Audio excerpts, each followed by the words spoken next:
Hello and welcome everybody. Today I've got the latest replay of the Wargame Cup. It's the semi-final between fiva55 and Elukka.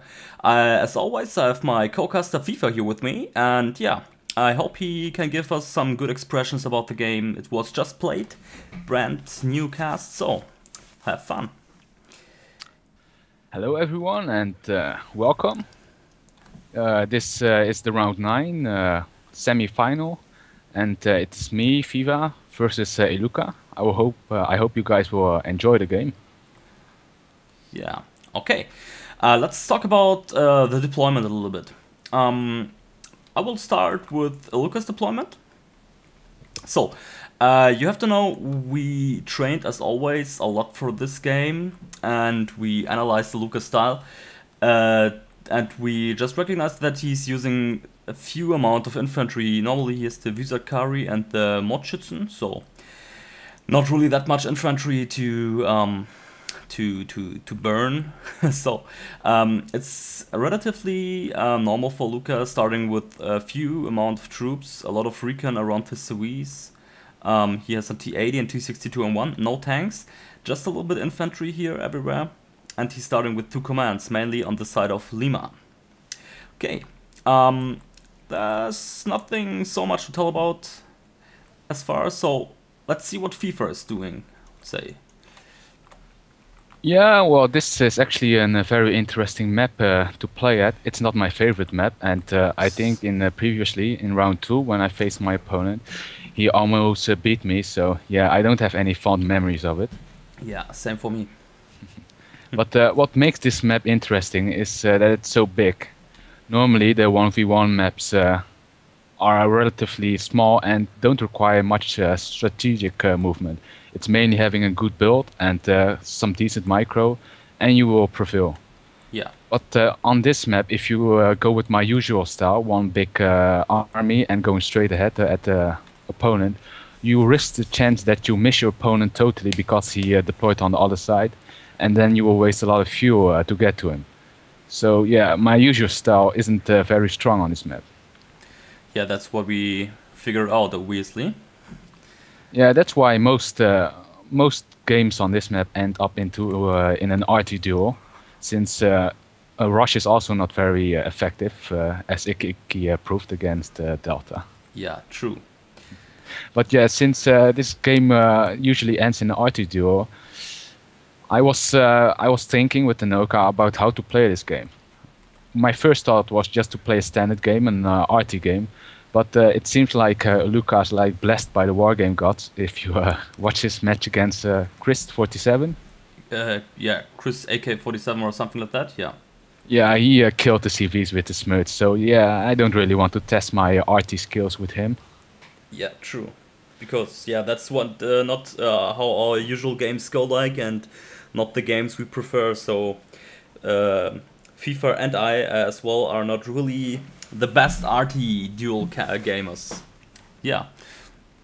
So. Yeah, well, I can play RT as as good as anyone, but I prefer not to play RT because it relies on partly a lot of it relies on luck. So it takes skill. I will not deny that it takes some skill to play a good RT game, but it's also luck. You need, if a blind luck can change the game totally, a blind hit. So yeah, that's definitely true, because yeah, if you shoot artillery on a long range, it always is a little bit of luck included where the shell is hitting and stuff. And yeah, sometimes you can really have bad luck, like one blind RT shot is hitting your command, one hitting your command with a critical and stuff. That are things which can happen, and happened to me as well in the past. Yeah, same for me. And well, as I said, Elukka is very lucky with his Smurge, at least in this tournament, since he managed to kill CV with an uncorrected shot that won him a game. Yeah. So yeah, because there's always a chance that a match on Full Gap will end in an RT match, you want to stack the odds in your favor. And the way to do that is get the total map control and income control. So that was my focus for this match, and that is what me and Elukka decided. So the basic strategy is deny your opponent the 4-pointer in the air, Two forces will rush to India and deny your opponent the 4-pointer. That way you have the income advantage. After you take India, I plan to push to hotel. If you have hotel, you can box your opponent into one of the corners, and then you can play an RT game or a blob game where you overwhelm your opponent with superior tank numbers. So yeah, that was the basic plan. Yeah, sure. It's basically it's about shrinking the map size on the size you want to have it. So like pushing your opponent in one corner makes the map like 1/4 of the size, and this is definitely an advantage for the experience and micro FIFA's playing normally. So yeah, that was the plan. Okay, I would say let's see how it works in the end, and I will make a countdown as always, and we press play on go. So 3, 2, 1, and go. All right. All right. So yeah, as I said, my composition is composed mostly out of light units, and my main goal is to deny my opponent the 4-point India. So that is where my 2 flanks will go. Yeah. Composing out of mainly 4 VEPs and 4 ML links. 2 groups of them will rush sidelong along India, and then a big group of 5 weasels and 5 Saracens will go along the middle of India. And that way I will have more forces present at that location, and hopefully overwhelm my opponent there, forcing him to retreat. Yeah. So Elukka here is going for his side, for the side with Lima and Kilo. He dropped some VPs at you with the MI17 and Kilo to be fast. I think that's actually relatively smart, but yeah, with Scott 1 you will reach this building faster as your opponent anyway. I'm not sure if this is necessary. Okay. Your links I would think that's a bit of an overkill. Yeah. Me too, me too. So his first 20 Wizdar are gone to your links, so he only has 60 of them left. A bit of a waste. No, true. Yeah. They're expensive. You don't want to waste them too. Yeah, I think the main problem is the availability of 8. You can call 8 of them and he already lost 2. So his infantry amount is really limited. That's a thing I really wondered about when I analyzed his deck, because yeah, I tried to play like Elukka to give FIFA a good training experience, and yeah. So we have some Mordschützen here in the middle. Yeah, here you see the plan, and it's basically working. I have like at least 10 times as many forces as Elukka present at India, so yeah, when not on the whole map. So your planet India seems to work perfectly. He only has like 4 Mordschützen and 1 Eva squad here left. Yeah.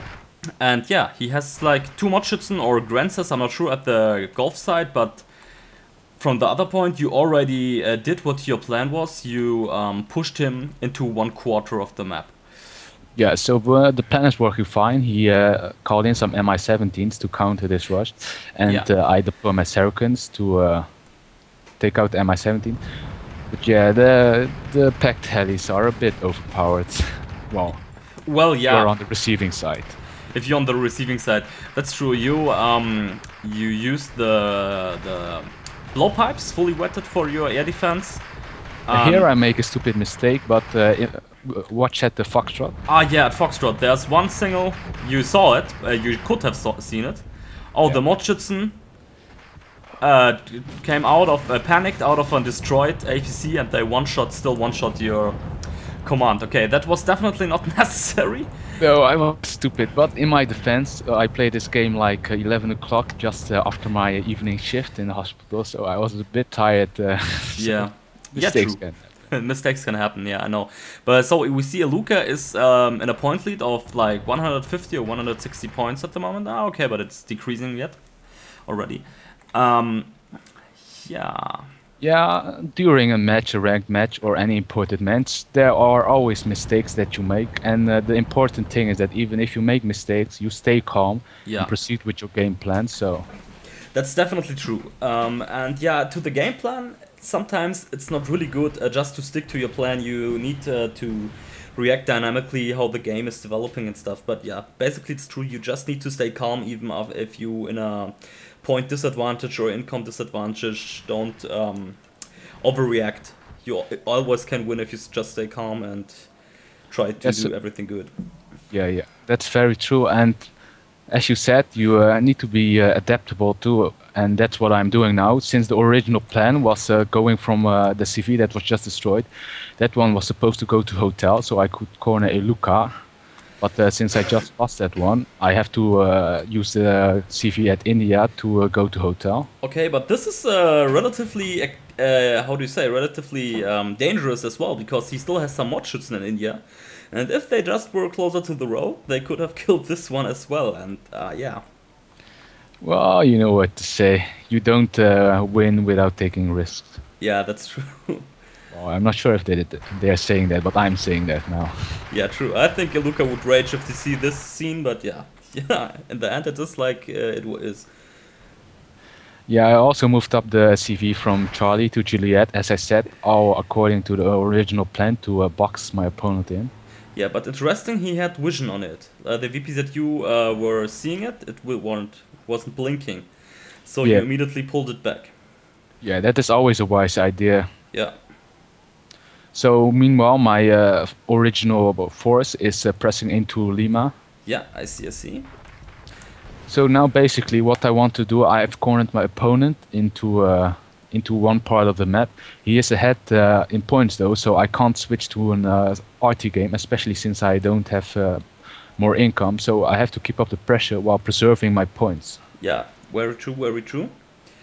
So what I'm trying to do, and that's one of the easiest way to get easy points, is try to block his income. His reinforcements. His reinforcements, yeah. You have some infantry here to do that. You also have some blowpipes with you, so I think his main defense force here are the Mi-17s, supplied by the FOB, and if you just keep the blowpipes up, he can't really react that good with them, because yeah, obviously they will just take him down. Okay. Yeah, the blowpipes. Wow. Yeah, they didn't the job that good for you, because you have to know the blowpipes or let's say anti-air infantry in general are a really strong tool, but a good player, and Elukka is definitely a good player, always can manage to micro them out with the Mi-17s. I think he can outrange them if he use fire on ground or fire on position, and yeah. He did this point-wise relatively well here. Yeah. Meanwhile, I've sent 8 Saracens. Yeah, to Juliet. To take out the infantry. And yeah, as I mentioned, he has not the biggest amount of infantry in his deck, so especially on a map big like that, where you need infantry on like every key point to secure it. But here's an interesting tip also for our viewers. If you attack a position like this and your opponent isn't microing the infantry, just deploy your infantry and move up your APCs forward. That way the enemy infantry will focus on the APCs and not the infantry. As you can see, I barely took any damage. Yeah, that's true. But that only works with the Saracens, because their frontal armor can penetrate it by the normal assault rifles. If you use armored APCs, like the SPV, it has one frontal armor, so the machine guns can't penetrate it, so they will still focus on your infantry. That's, I think, interesting to know. Yeah, and what's also important is that you move forward or move back your APCs. Yeah. Because otherwise the RPG damage of the infantry will also panic or stun the infantry. Yeah, that's one point, and the other point is if you deploy like 80 or 8 infantry squads, these are like 8 APCs. If you have VABs, these are 80 points, so you don't want to waste 80 points for nothing. So if you pull back the APCs just after you unloaded the infantry, you can save a lot of points, especially in ranked games. This can be important. Yeah, meanwhile Lima, I've managed to partially block the reinforcement arrow. Yeah. So I think Elukka is deciding to he decided to move his CV to Mike. Yeah, good decision in this case. Well, that actually played perfectly in my plan, because I already had Juliet, and now I can forcing close range battle with with my infantry against his infantry, and since you, as you mentioned, since I have more infantry than him, Yeah. I outlast him. Yeah, that's true. Okay, your Ronin just killed another Mi-17, important. And yeah, you can, obviously, you can block the Mike spawn as well, or even more effective, since you have your CV there. I think the one for Hotel is just arriving. So, in this point, where your other CV is at Hotel, you completely cornered him. And you're able to attack both of his spawns relatively easy and fast. And yeah, this is kind of an awkward position for him now. Yeah, so we're now 10 minutes into the game, and I've catch up our income difference. Yeah. If we look here in the satellite view, we see that Elukka has this small corner. He's already about to lose his starting Sector Lima. Only one brave Mi-17, some Mordschützen and Iglas are protecting it. But basically, that's almost everything he's got on the field. I missed the point where you killed the T-80, to be honest. Yeah, I wanted to mention that. That was a good kill, I think. The Bradley, or what did he kill it? The Bradley killed the T-80. I thought that was... Yeah, okay. Yeah, you have to know, when we tested this, I played like we expected Elukka to play, and I played a lot of the basic T-80s and T-64 variants. And yeah, obviously, with this startup build here, the links and stuff are not really effective against the T-64s or T-80s. So we thought a lot about what you could take with him to get rid of this heavy tanks. And yeah, we figured out the Bradley did the job the best compared to like an AMX-32 or ATGM infantry or what all we tested. And in the end, it paid out really good until now. Indeed, it has. And now we're in an interesting situation. Yeah. Even though Elukka has more income, he doesn't have any more units than me. And because I've blocked his reinforcement routes, I can keep the units coming while he can't. So yeah, that's important, of course. So slowly but certainly, I'm yeah, overwhelming him. Okay, funny and brave. You just kept Lima, okay, with your command. So you have like one of his last defending spots captured with your command already. That's pretty interesting. And yeah, the fight on the spawn goes on. He deployed some T-62, some of his last infantry, some E-glass, and interesting one, he deployed a Malka. I think that's basically a really good idea because you have mainly light forces, and he knows where the most of these light forces are, and the Malka can take down everything you got here on the field with like 1 or 2 shots. So not a stupid idea, but the Smalka is already in pressure of these chasseurs, and yeah, as you already mentioned, the supply zone is under pressure. So yeah, let's see how long this Smalka can survive.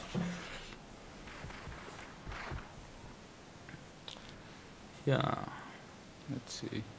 You took out the Mordschützen he had on the Lima spawn. Now he's got some Mordschützen left in this town here. And at this stage I finally call in the Martyr Roland at Lima, so the damn Mi-17 can finally rest in peace. Yeah, already wet 2. This is really badass. If Mi-17 is on this veterans level, the rockets hit like everything, and with the HE power. And actually I think it's landed, so it's constantly resupplied. Yeah, true. I think that's intentional. You could have focused it with the Ammo Lynx because it's landed. Oh, I killed the FOB, that's 100 points. Yeah, probably more wise, but yeah, you could have killed the Mi-17 for it, but never mind. Okay, he's got this T-62 M1 now, and some really few infantries. Yeah, the T-62 M1 is now being hunted by the Bradley. Yeah. Basically, the T-62 M1 is superior to the Bradley. Let's compare the stats. It's 10-12 with 2,800 range. The Bradley has 10-14 with 2,600. And both of them will one-shot the other one. But yeah, the range can be the doom, but in some cases the Bradley can win against the T-62 M1, of course. it's interesting to know the Bradley here, the Recon Bradley, is a Recon unit, so it has very good, how do you say, camouflage values. So if it's hidden... Optics, you mean? No, not optics, I mean the way how the Bradley itself is spotted. If the Bradley is hidden in a bush, it's harder to spot like a T62M1. Are you sure? Yeah, I'm really sure. It's a Recon unit, and Recon units are better on hiding than normal units. Oh, I thought it had only something to do with size. No, I think the size does not matter. That's what FLX said in the end. Oh. Okay. Well, I would trust FLX and his stats, so... Yeah. So the Bradley just took out the T62M1, and the command is now running for its life because, yeah, there is nothing to defend. And there the Bradley takes another shot. Yeah, another shot to the command, and let's see. And basically at this stage he has nothing to defend his... Yeah, he has nothing left but some VPZU and Granzas. Okay, and the second shot hits and get the command down. So, now Elukka is in a really awkward position. And the Bradley is actually at Fat 2, so... Yeah, sure, he killed a T62M1 and a command. And a T80. How did the second command die? Also by the Bradley, but I think it used this auto. By the autocannon, okay. Yeah, this Bradley definitely paid out, okay. A short game, as always. A really interesting game. It's, yeah, another example how a good preparation for your games, when you prepare good, how good it can work. And yeah, very good played on your side, and on the Elukka side, of course, as well. Yeah. What do you say? What's your image about the game?